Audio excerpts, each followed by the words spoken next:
Understanding flooded streets, a guide for English learners.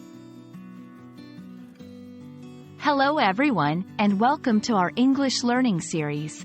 Today, we're going to explore the meaning and usage of the phrase, flooded streets.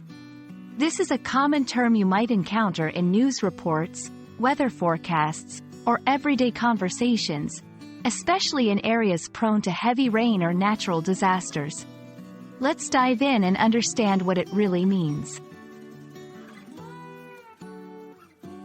Flooded streets refers to a situation where streets, roads, or public pathways are covered with a significant amount of water. This usually happens due to heavy rainfall, overflowing rivers, or broken water lines.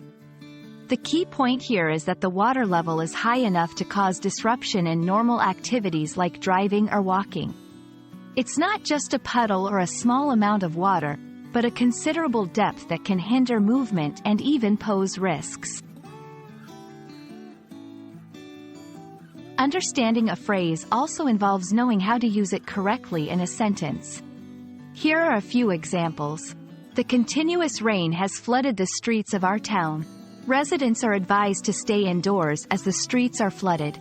News reports show that the heavy storm has caused flooded streets in the coastal areas.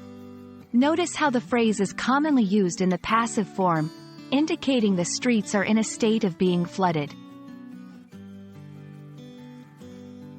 To enrich your vocabulary, it's helpful to know related terms. Phrases like waterlogged roads, inundated highways, or submerged streets convey similar meanings. Each of these can be used interchangeably depending on the context and the severity of the flooding. I hope this video has helped clarify the meaning and usage of flooded streets. Remember, language learning is all about understanding the context and practice. Keep listening, reading, and speaking in English, and you'll master these phrases in no time. Thanks for watching, and see you in our next video.